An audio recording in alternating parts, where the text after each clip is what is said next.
नमस्कार, कंज्यूमर अड्डा में आपका स्वागत है और आपके साथ मैं हूं विपिन भट्ट। कोरोना ये शब्द हमारी जिंदगी का अब हिस्सा बन चुका है। हम कहने लगे कि अब हमने कोरोना के साथ जीना भी सीख लिया है, लेकिन हम ये भूल रहे हैं कि कोरोना ने मारने का अपना काम अभी तक छोड़ा नहीं है।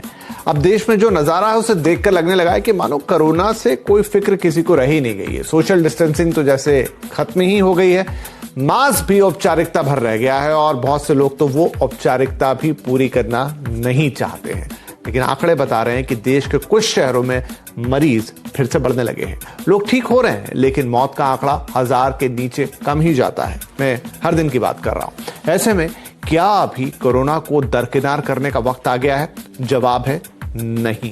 तो आज एक बार फिर हम सबको ये याद दिलाने की कोशिश करेंगे कि अभी भी हम कोरोना काल से बाहर नहीं आए हैं और इसे अभी हल्के में नहीं लेना है। आज हमारे साथ जो खास मेहमान जुड़ रहे हैं उसमें शामिल हो रहे हैं ब्रीच कैंडी हॉस्पिटल मुंबई से डॉक्टर हेमंत ठक्कर साहब, होम्योपैथी डॉक्टर बेला चौधरी और समीर भाटी साहब जो कि स्टार इमेजिंग पैथ लैब के डायरेक्टर हैं। आप सभी का बहुत बहुत स्वागत है। तो ठक्कर साहब, एक वाजिब सी चिंता है, आप भी इससे इत्तेफाक रखेंगे कि हम कोरोना पर एक प्रभावी काम कर चुके हैं, ये अच्छी बात है।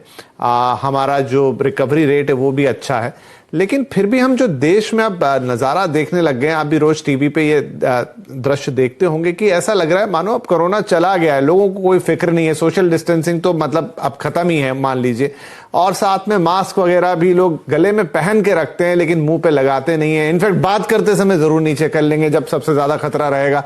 तो क्या आपको लगता है कि ये वक्त आ गया है जब हमको कोरोना को इतने हल्के में लेना चाहिए? आपने बिल्कुल सही कहा कि लोग समझते हैं कोरोना का वक्त निकल गया है और लोग काफी, जो हम बंबई की भाषा में कहें, बिंदास हो गए हैं। मगर आप तो टीवी की बात करते हैं, हम अस्पताल में देखते हैं कि हमारे नंबर्स बढ़ गए हैं, हमारे दोबारा वो लाइन लगने का शुरू हो गया है, आईसीयू के बुकिंग शुरू हो गए हैं और काफ़ी हमें हलचल दिखाई रही है। लोगों को एडमिट कराने की बीमारी काफ़ी बढ़ चुकी है। मुझे तो काश ये कहना अच्छा नहीं लगता है, मगर ऐसा लगता है कि बम्बई और दिल्ली जहां नंबर्स वापस थोड़े बढ़े हैं, क्या हमें सेकेंड वेव आ रहा है कि नहीं? पुणे में, पूना तो सबसे बड़ा सेंटर हो गया है हिंदुस्तान में, लोग अभी या तो तंग हो गए हैं या तो फिर केयरलेस हो गए हैं, मगर लोग अपनी रिस्ट्रिक्शंस बराबर सही तरीके से नहीं रखते हैं और इसके लिए हमने ये स्प्रेड देखा है। ये स्प्रेड न के इकोनॉमिक के नाम से हुआ है, मगर लोग समझते हैं कि अभी कोरोना ठीक हो गया।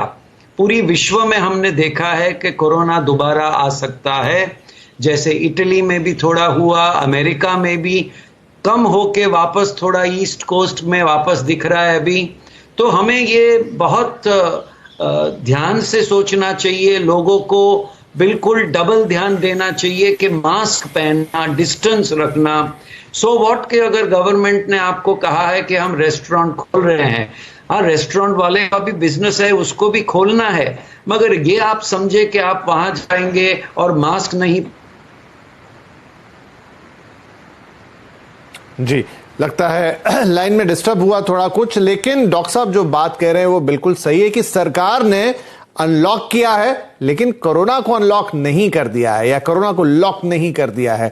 उन्होंने छूट दी है कि आप अपने काम धंधे कर सकते हैं, उन्होंने छूट दी है कि आप अपनी जीविका कमा सकते हैं, लेकिन ये बात की छूट नहीं दी है कि आप जैसे चाहें वैसे बिहेव करें, आप सोशल डिस्टेंसिंग का पालन ना करें, आप मास्क ना पहने। डॉक्टर बेला, जितना मुझे याद आता है उस पैनल पर आप भी थी, डॉक्टर साहब भी थे और उन्होंने ये कहा था, ये करीब महीने भर पुरानी बात रही होगी, कि मुझे बड़ी खुशी हो रही है बताते हुए, बॉम्बे की बात वो कर रहे थे कि ठक्कर साहब कि केसेस कम हो रहे हैं, अब जो लाइन लग रही थी वो कम हो रही है। और आज उन्होंने फिर से वही बात की कि फिर सब पुराना जैसा वापस लौट रहा है। क्या आपकी नजर में भी ये बात आई है? बिल्कुल। सो सेकेंड वेव जैसे कहते हैं कि सेकेंड वेव शायद शुरू हो गया है, I think I agree, second wave शुरू हो गया है। हालांकि फ्लैटन पूरा नहीं हुआ था, स्पेशली बॉम्बे एंड पुणे में इतना ज्यादा फ्लैटन नहीं हुआ था, दिल्ली में फिर भी थोड़ा फ्लैटन हुआ था, बट उसके बाद it has started rising again. बहुत सारे केसेस आ रहे हैं, हमारे दिल्ली में ही देख लीजिए, पहले 600 तक के आ रहे थे, अब फिर वापस 1000 1100 तक, 1100 इस तरह से आ रहे हैं. सो केसेस राइज हो रहे हैं. एंड क्यों हो रहे हैं? बिकॉज आजकल के युवा ये सोच रहे हैं कि हमें तो कुछ होगा नहीं, हम चलो let's get back to normal life कर लेते हैं. ये नहीं समझ रहे कि इकोनॉमी को राइज करने के लिए उन्होंने लॉकडाउन को अनलॉक किया है. ये कोरोना को भगाया नहीं है, कोरोना वही है. It is same as dangerous as before. तो ये युवा के लिए एक बहुत अहम बात है कि प्लीज इसको आप ऐसे नहीं समझिए कि चलो कोई बात नहीं, हो जाएगा, हमें थोड़ी होगा. ये बहुत इंपॉर्टेंट है, आपको भी हो सकता है और आप अपने पेरेंट्स को भी दे सकते हैं. So please be safe. जी बिल्कुल. तो आप अपना ख्याल तो रखें ही रखें, और हमेशा आपको यह ध्यान रखना है कि आप इसको किसी और को, खासतौर पे युवाओं को, जो डॉक्टर बेला कह रही हैं, मैं देख रहा हूं बहुत सारे लोग हैं, खासतौर पे यंग पॉपुलेशन है, जो देश की सबसे बड़ी पॉपुलेशन है, हम एक यंग कंट्री हैं. मानता है कि आपको शायद अगर हो भी गया तो उतना खतरा नहीं है, लेकिन आप ये मत भूलिए कि आप बच्चों और बुजुर्गों से घिरे हुए हैं. आप उन्हें दे देंगे तो उनके लिए जान का खतरा है. डॉक्टर बेला, अब लोगों के देखिए, आप बहाने भी किस तरीके के होते हैं कि हमें जो है वो मास्क लगाने से घबराहट होती है, हमें कुछ और हो जाएगा, बार बार हम हाथ धोते हैं सैनिटाइजर से तो हमको हाथों में प्रॉब्लम होने लगी. मतलब लोग नए नए तरीके के बहाने अब इजाद करने लग गए हैं. आप किसी को बोल दें, पहले तो लोग मानते भी थे, लेकिन अगर आप अभी किसी को टोक दें कि आपने मास्क नहीं पहना है तो वो शायद आपसे झगड़ा ही कर ले. यहाँ पर इन सब के सॉल्यूशंस भी हैं, इसीलिए प्लीज बी सेफ. अगर आप नहीं ये मास्क पहनेंगे या नहीं आप अपना सैनिटाइजर यूज करेंगे तो आप और पछताएंगे. बेटर ये है कि मास्क आप इस तरह से लीजिए जिससे आपका आप ब्रीथ कर सकें, तो आपको सफोकेशन ना हो. और आप हाथ सैनिटाइजर की जगह धोइए, साबुन पानी से धोइए. Keep a sanitiser. जहां साबुन पानी से आप नहीं धो सकते वहां पे आप सैनिटाइजर यूज कीजिए.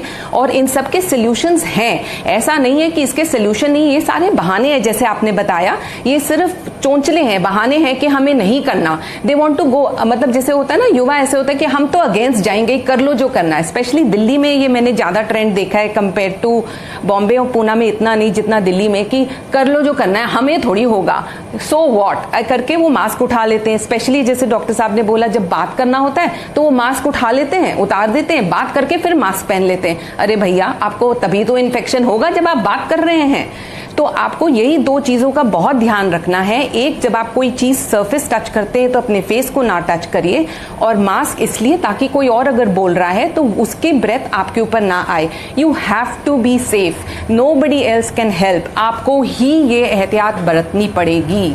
इसका और कोई सोल्यूशन नहीं है. जैसे डॉक्टर साहब ने कहा, ये virus is here to stay. ये कहीं नहीं जा रहा जब तक इसका इनोक्यूलेशन नहीं निकलता.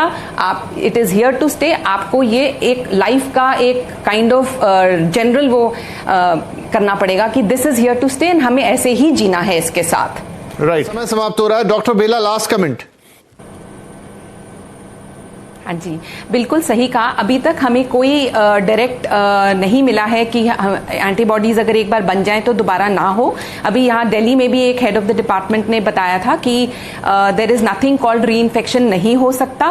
प्रोबेबिलिटी है, पॉसिबिलिटी है. सो यू हैव टू, ये बिंदास नहीं हो जाना, एज डॉक्टर साहब सेड कि हाँ हमें हो गया तो अब हमें नहीं हो सकता दोबारा. It can attack you again. Beware. यही सारा मोटो ही, सारा मकसद ही इसका है. Please beware. Covid is here to stay. बिल्कुल ध्यान रखिए, अपना ध्यान रखिए, अपने आसपास वालों का ध्यान रखिए, बड़े बुजुर्गों का ध्यान रखिए, बच्चों का ध्यान रखिए, क्योंकि अभी कोरोना कहीं गया नहीं है. और ये भी